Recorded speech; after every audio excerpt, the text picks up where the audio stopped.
கொடுத்து கூட்டிகிட்டு வந்து கல்கி கார்டன்ஸில் தங்க வச்சு அவங்க நல்லா பாடி அதை கேட்டு அவங்க இவங்க பாடுறத ஓகே அப்படின்னு சொன்னாதான் மகாத்மாவே கேட்க முடியும். வேற யாராவது நம்ம ஊர் அதெல்லாம் கிடையாது, பெங்கால்லேருந்து ஆளை வர சொல்லு. ஆனால் சதாசிவத்தையும் சும்மா சொல்லக்கூடாது. அப்படி எம்எஸ் வளருவதற்கு பெரிய துணையாக இருந்தவர் சதாசிவம். அந்த அம்மாவை அப்படியே மலை மேலே தீபமாக ஏற்றி வைத்த பெருமை சதாசிவத்துக்கு. நான் ஒரு முறை சொல்லியிருக்கிறேன், எம்எஸ் பரிமாறி நான் சாப்பிட்ருக்கிறேன். எனக்கு சதாசிவம்ங்கிறது எனக்கு இட்ட பேர். கல்கி சதாசிவத்தை நினைவுபடுத்தி எங்கள் அப்பா வச்சார். எங்கள் அப்பாவுக்கு ஒரு ஹெல்ப் பண்ணார் கல்கி சதாசிவம் அவர்கள். அந்த நினைப்பில் எங்கள் அப்பா எனக்கு சதாசிவம்னு பேர் வச்சார். அப்புறம் சதா எடுத்துட்டு நான் அதை சாதசிவம்னு எழுதுவேன். அப்போவே அப்படி அதுலேயே கவனம். அதனால் சாதசிவத்தில் சாதத்தை எடுத்துட்டு சிவம்னு மட்டும் ஸ்கூலில் போட்டார். தன்னமிழ் கொண்டல் சொன்ன பாருங்க, அவர் தான் சுகி சிவம்னு போடுறான்னு எனக்கு சொன்னது அவர் தான். உங்கள் அப்பா பேரை சேர்த்து சுக்கி சிவம்னு போடுறான்னு அவர் தான் மாற்ற சொன்னார். அப்படி மாற்றணும். அதனால் என் பர்த்டேக்கு என்னை கூட்டிகிட்டு போகிறார் கல்கி தோட்டத்துக்கு. எங்கள் அப்பா அழைச்சிட்டு போனார். சதாசிவத்தில் சொன்னார், உங்கள் பேர் தான் இட்டுருக்கிறேன் இவனுக்கு க்ஷேமமாரி, இன்றைக்கி பர்த்டே, நீங்கள் ஆசீர்வாதம் பண்ணணும், நல்லா க்ஷேமமாரின்ட்டு. அப்படி திரும்பி உள்ளே பார்த்து கொஞ்சமா அப்படின்னு மான் மாதிரி துள்ளிக்கிட்டு வந்தாங்க எம்எஸ். கொஞ்சமா மான் மாதிரி. சுக்கி வந்திருக்கார், எங்கள் அப்பாவையும் சுக்கி தான் சொல்லுவார். சுக்கி வந்திருக்கிறார், குழந்தை அழைச்சின்னு வந்திருக்கார், இன்றைக்கி பர்த்டேயா, அவள் நம்ம பாத்தில் சாப்பிட்றான் அப்படி.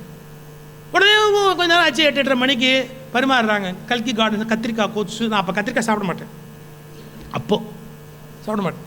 நான் எடுத்து வச்சோன்னு சதாசம் கேட்டேன், ஏன் அதை வேஸ்ட் பண்ணுறேன், சாப்பிடு அப்படின்னா. இல்லை அது வந்து எனக்கு பிடிக்காது. எல்லா இடத்துலையும் கத்திரிக்காய் வந்து கிலோ வரனா, கல்கி கார்டன்ஸில் ஒரு கத்திரிக்காய் வரனா. இங்கே காய்க்கிறதுக்கு அவ்வளோ கஷ்டப்படுறோம், படாத பாடு போட்டு கொண்டு வரோம். வேஸ்ட் பண்ணாத, எதையும் வேஸ்ட் பண்ணாத, சாப்பிடு. எம்எஸ் பரிமாற சாப்பிட்ற ஒரு பாக்கியம் அது ஒரு தனி பர்சனலாக எனக்கு கிடைச்ச பாக்கியம். எம்எஸ் அம்மாவினுடைய இசை மேன்மை, அர்ப்பணிப்பு, ஒரு ஈடுபாடு, எப்படிப்பட்ட ஒரு அவங்க பாடும்போது முகத்தில் அந்த ஒரு தேஜஸ் மாறாத ஒரு அழகு, இதெல்லாம் மனதில் மிகப்பெரிய தாக்கத்தை ஏற்படுத்தினது. அதே மாதிரி ராஜரத்னம் பிள்ளை என்னென்னா, ஒரு வித்வான் எப்படி இருக்கணுங்கிறதுக்கு ஒரு பர்சனாலிட்டி வேண்டாமா? யாராவது அவர் அவமதிச்சிட முடியுமா உலகத்தில்? மைசூருக்கு போகிறாரு, மகாராஜா கூப்பிட்டுருக்கிறாரு, தங்கி இருக்கும்போது கொஞ்சம் சுருதி சேர்த்துட்டார். கச்சேரியில் சுருதி சேர்க்கலாம், கச்சேரிக்கு முன்னாடி எப்படி சுருதி சேர்க்கறது, ஒரு சுருதி சேர்த்துட்டார். கொஞ்சம் அலம்பல் ஆரம்பமாயிடுச்சு, சத்தம் ஜாஸ்தி ஆகிடுச்சு. மகாராஜாவுக்கு கோவம் வந்துடுச்சு, போச்சல் வெளியேறு. கெஸ்ட் ஹவுஸில் ஒரு அமக்கில் போச்சல் வெளியேறு. அந்த ராத்திரியில் எங்கே போவார்? நேராக போய் குதிரைக்கோட்டில் படுத்துக்கிட்டார். மகாராஜாவோட குதிரைக்கோட்டில் போய் படுத்துக்கிட்டார் அவர். ராத்திரியெல்லாம் முடிஞ்சது, காலம்பரை எழுந்து உட்கார்ந்தார். அப்போ தான் நடந்ததெல்லாம் அவருக்கு புரிஞ்சு போச்சு. சரி, இப்போ மகாராஜா கோச்சிக்கிட்டா என்ன, இப்போ என்ன கட்டு போச்சு. அவர் அங்கேயே வாசிக்க ஆரம்பிச்சிட்டார். காலை எங்கள் குதிரைக்கோட்டி இல்லையா, உள்ளேருந்து மகாராஜாவால் தாங்க முடியல. அவர் சங்கீதத்துக்கு அடிமை. சரி அவர் உள்ளே வந்து வாசிக்க சொல்லு. போய் சொல்கிறாங்க, மகாராஜா அவங்கள உள்ளே கூப்பிட்டார், வேணும்னா அவர் இங்கே வர சொல்லு. ஏன், அவர் மைசூர் மகாராஜா, இவன் இசைக்கு மகாராஜா. வேணும்னா அவர் இங்கே வர சொல்லு. மகாராஜா வந்து உட்காந்தார் சார், குதிரைக்கோட்டியில் வந்து உட்காந்தார். எதுக்கு? இவருடைய கச்சேரி கேட்கறதுக்கு. மகாராஜா வந்து உட்காந்து நல்லா வாசிச்சார், பிரமாதமாக வாசிச்சார். மகாராஜாவுக்கு ரொம்ப சந்தோஷம், கோவம்லாம் போயிடுது. எல்லாம் முடிஞ்ச உடனே அவருடைய அந்த உதவியாளர் அப்படி பார்த்துட்டு மரியாதை பண்ணுறங்க அப்படின்ட்டு அவர் மகாராஜா அப்படி போயிட்டார். அவர் ஒரு தட்டில் எல்லாம் வச்சு மரியாதையெல்லாம் பண்ணி அங்கேருந்து எடுத்துகிட்டு வந்து ராஜரத்னம் பிள்ளைக்கு நீட்டினார். ராஜரத்னம் பிள்ளை கூட ஒத்து வாசிப்பால் அவரை பார்த்து, வாங்கிக்க. ஏன் நீங்கள் வாங்க மாட்டேன்? மகாராஜா கொடுத்தா நான் வாங்கலாம், நீ கொடுத்தா அவன் தானே வாங்குவான். அந்த அந்த அந்த வித்தைக்குன்னு ஒரு கரு. ஒவ்வொருத்தரால ஒவ்வொரு பெரிய. இன்னொரு செய்தி சொல்கிறாங்க சார், எந்த அளவுக்கு உண்மைன்னு எனக்கு தெரியல. அவர் தியாகராஜருடைய சமாதிக்கு உள்ளே போகணுன்னு சொன்னாராம். அப்போ என்ன சொன்னாங்களாம், இல்லை தம்புரா சுருதிக்கு வாசிக்கிறவங்க தான் உள்ளே போக முடியும் அப்படின்னு நாசுக்காக சொல்லியிருக்காங்க. அதாவது மேலே வாசி போக முடியாதுங்கிறதுக்கா, நாசுரம் வாசி போக முடியாது, தம்புரா சுருதிக்கு வாசிச்சா தான் போக முடியும். அப்படியா அப்படின்ட்டு கேட்டு ஒரு மணி நேரம் அங்கேயே உட்காந்துட்டு தம்புரா கொண்டாடினார். தம்புரா சுருதிக்கு நாசுரம் வாசிச்சுட்டு போகலாமான்னார். இசை வந்து அவருக்கு அப்படி ஊழியம் பண்ணி, இசையில் வந்து அவ்வளோ பெரிய நிபுணத்துவம்.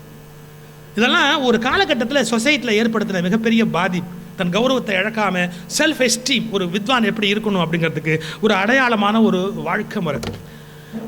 ஒன்றே சொல்லி நான் நிறைவு பண்ணுறேன். ஒவ்வொருத்தரும் ஒரு பாதிப்பை ஏற்படுத்துவாங்கன்னு சொன்னேன் இல்லையா? ஒரு தடவை சந்தித்தா கூட மறக்க முடியாத மனிதர்கள்னு சில பேர் வாழ்க்கையில் ஒன்று.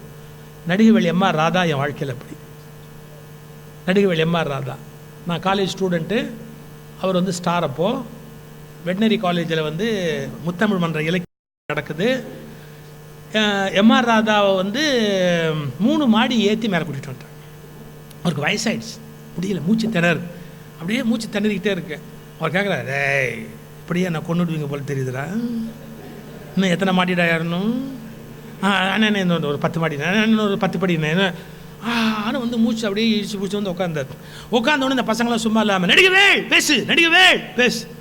அப்பை நடராஜன் நான் வந்து காலேஜில் பேச்சு போட்டியில் ஜெயிச்சதால் அந்த காலேஜில் பேசுகிறேன். அப்போ காலேஜ் பேச்சு போட்டி ஜெயிச்சு பேசுகிறேன். அப்பை நடராஜன் ஒரு மாஸ்டர் ஸ்பீக்கர். தலைமை வந்து முத்தமிழ் விழாவுக்கு நடிகவேள் எம்ஆர் ராதா. உடனே நடிகவேள் பேசு. உடனே அப்பை கேட்டார், பசங்கள்லாம் நீங்கள் பேசணும்னு எதிர்பார்க்குறாங்க, பேசுகிறீங்களா? பேச்சா? மூச்சே வரல, பேச்சு எப்படி?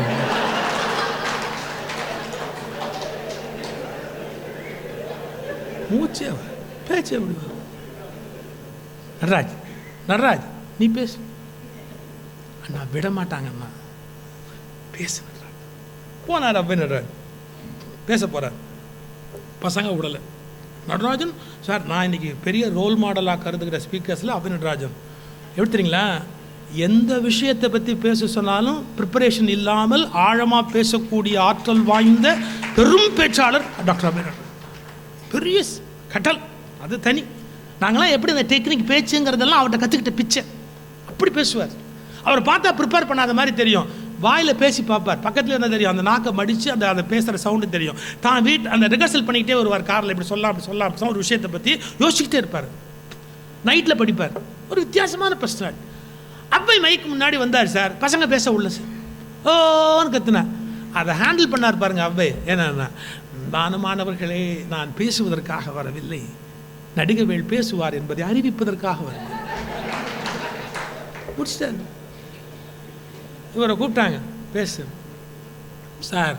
எம்ஆர் ராதா ஆரம்பிக்கிறார். ஃபஸ்ட்டு வேர்ட், ஏய் நீலாம் படித்தவனடா, எல்லாம் வெட்டனரி காலேஜ் ஸ்டூடெண்ட்ஸு, நீலாம் படித்தவனடா, வயசானவனை 3 மாடி மீறி இட்டாரி, உனக்கு அறிவு இருக்கு? 3 மாடி மேலே ஏற முடியுமா? வயசானவன் இட்டாரி, அறிவு இருக்கு? நீ எல்லாம் மாட்டுக்கு வைத்தியமாக்க போகிற? முடியலன்னு சொல்கிற என்னையே அந்த பாட்டு படுத்துறியடா, அது ஒன்றுமே சொல்லாதடா, அது என்ன பாட்டு படுத்துவேன்?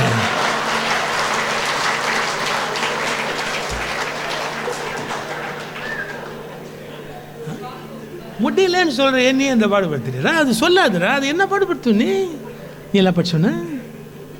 அடுத்த வார்த்தை சார், நடராஜன் படிச்சவன், நடராஜன் படிச்சவன், படிச்சவன் பேச்ச படிச்சவன் கேட்க மாட்டேங்கிறேன்.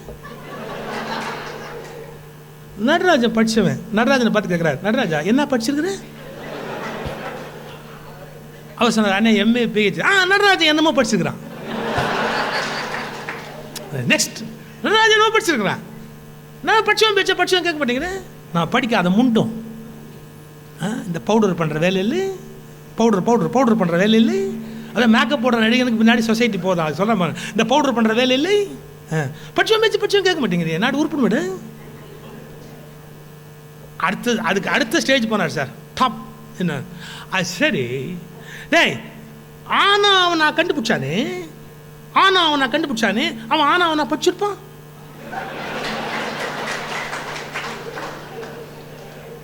அவன் நான் கண்டுபிடிச்சானே, அவன் அவனை படிச்சிருப்பான். அடுத்த வாரம் சொன்னார், படிக்காதவன் கண்டுபிடிச்சதை தாண்டா படிச்சவன் படிச்சுக்கினே இருக்கிறான்.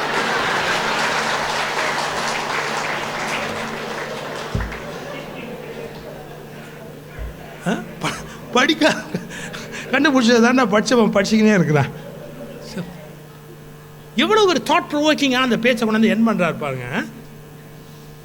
நான் ஒரே தடவை தான் சார் சந்தித்தேன். அதுக்கு முன்னையும் நான் எம்ஆர் ராதாவை பார்த்ததில்லை, அதுக்கு அப்புறமா நான் எம்ஆர் ராதா அவர்களை பார்க்கறதுக்கு எனக்கு வாய்ப்பு இல்லை. ஆனால் தாக்கம், ஒரே ஒரு தடவை தந்தை பெரியார் சந்தித்தேன். அவருடைய விழாவுக்கு பெரியார் திடலில் ஒரு கவியரங்கம், அந்த கவியரங்கில் பாடங்களை கூப்பிட்டுருந்தாங்க.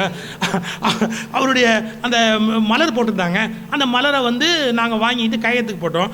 கையத்துக்கு கொடுத்தபோது அவர் கையத்து போட்டார், போட்டுட்டு தேதி தப்பாக போட்டார். எனக்கு அது முக்கியம் இல்லை, அவர் தப்பாக போட்டுட்டு கொடுத்துட்டார் பாருங்க. திடீர்னு கொண்டா திருப்பி கொடுத்தோன்னு அந்த தேதியை அடித்து மாற்றினார். தான் போட்டுட்ட தேதி கரெக்டாக இல்லையான்னு திரும்ப தானே ரீஅசஸ் பண்ணிக்கிட்டு மைண்டுக்குள்ளே கொண்டா அப்படின்னு இப்படி மாற்றினார். நான், அப்துல் ரஹ்மான், ஈரோடு தமிழன்பன் எல்லாரும் பாடுறோம், கவிதையெல்லாம் பாடியிருக்கோம். பெரியாருடைய ஒரு விசித்திரமான கேரக்டர் பாருங்க. இவ்வளோ நேரம் புலவர்கள்லாம் புழுகுறாங்க, புலவர்கள்லாம் கொடுத்தாங்க. இன்னும் ஒரு 10 ரூபா யாராவது கூட கொடுத்தா அங்கே போய் புழுகுவாங்க. அவங்க சொன்னதெல்லாம் நம்பிடாதீங்க, அவங்க சொன்னதெல்லாம் நம்பிடாதீங்க. அதாவது யதார்த்தமாக அந்த உண்மையை அப்படியே அப்பயே போட்டு உடைக்கிற ஒரு அவருடைய பல விஷயங்கள் பல பேர் விமர்சனம் வச்சா கூட அவருடைய கேள்வியில் ஒரு நியாயம் இருக்குது. ஒரு வார்த்தை சொன்னார், பக்தி இல்லை என்றால் அது எனக்கு நஷ்டம், எனக்கு பக்தி இல்லை என்றால் அது எனக்கு நஷ்டம், ஆனால் எனக்கு ஒழுக்கம் இல்லை என்றால் அது நாட்டுக்கே நஷ்டம் இல்லையா? இன்றைக்கு பக்தி இருக்கிற பல பேர் ஒழுக்கம் இல்லாமல் இருக்கிறாரே, அதற்கு நீங்கள் என்ன செய்ய போகிறீர்கள் கேட்டது. எவ்வளோ பவர்ஃபுல் கொஸ்டின் அது. It's very powerful question. பக்தி இல்லை என்றால் எனக்கு அது நஷ்டம், ஆனால் ஒழுக்கம் இல்லை என்று சொன்னால் அது நாட்டுக்கு எவ்வளோ பெரிய நஷ்டம். இன்றைக்கு பக்தியை பற்றி பேசுகிற பல பேர் ஒழுக்கம் இல்லாமல் இருக்கிறானே, அதை பற்றி நீங்கள் என்ன யோசிக்கிறீர்கள்? Very powerful question. இதை விட சார் ஒரு ஒரு பர்சனாலிட்டிங்கிறதுக்கு அடையாளம், நீங்கள் கடவுள் இல்லை கடவுள் இல்லைன்னு பேசிக்கிட்டே இருக்கிறீங்க, கடவுள் எங்கள் ஏத்தாப்பில் வந்தால் ஒத்துக்குவேன், அதான் வந்துட்டார்ல ஒத்துக்க வேண்டியது தானே, அப்புறம் என்ன சண்டை வேண்டியிருது? அதுக்கப்புறமா எதையுமே அப்படி ப்ராக்டிக்கலாக ஏற்றுக்கொள்கிற ஒரு பண்பு. சமூக நீதி சம்பந்தமாக அவர் வைத்த கேள்விகள் இவையெல்லாம் என்னுடைய மனதில் ஆழமாக பதிந்திருக்கிற பல பதிவுகள். இது மாதிரி நிறைய பேர் நான் இன்னும் சொல்லணும். ஆனால் நான் இன்றைக்கி மனதில் நிற்கும்னு தலைப்பு போட்டால் கூட மனதில் நின்றங்கிற மாதிரி தான் எடுத்துக்கிட்டேன். ஓரளவுக்கு நான் பார்த்து கொஞ்சம் மறைந்து போன பல பெரியவர்கள் அவங்களுடைய இயல்பில் சொன்னேன். இருக்கிறவங்களை பற்றி சொல்லும்போது அது நிற்கும் அப்படிங்கிற அர்த்தத்தில் எடுத்துக்கணும். நின்ற அப்படிங்கிறது இந்த உலகத்தில் விடைபெற்று போனவங்களை சொன்னதாக அர்த்தம். இன்னும் நான் நிற்கும் மனிதர்கள்னு சொல்ல வேண்டியவங்க நிறைய பேர் இருக்கிறாங்க. ஆனால் இன்றும் என் மனதில் நிற்கிறவர்கள் இன்னும் எவ்வளவோ பேர் இருக்கிறாங்க. அப்போ தான் நான் தப்பிக்க முடியும் இல்லையா? அப்படி இல்லை, ஒவ்வொரு காலகட்டத்தில் நம்முடைய மனதில் சுவடு பதித்து கொண்டே போவாங்க. எப்படி ஈரமான கடலில் நடந்து போகும்போது அந்த அந்த அந்த ஈர மணல் அப்படியே அந்த கால் பதிஞ்சிருக்குமோ, அப்படி நம்முடைய மனவெளிகளில் நடந்து போன மனிதர்கள் எவ்வளோ பேர் இருக்காங்க. அந்த ஈரமான மண்ணில் எவ்வளவு பதிஞ்சிருக்கு ஒவ்வொருத்தருடைய அந்த பதிவுகளும்.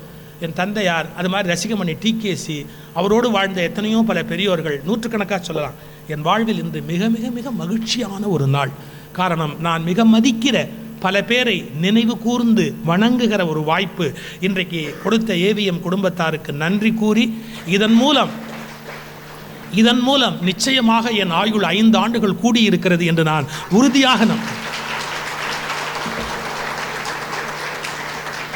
என்னை நெகிழ வைத்த அந்த மனிதர்களுடைய திருவடிகளை நான் மீண்டும் மீண்டும் வணங்கி விடை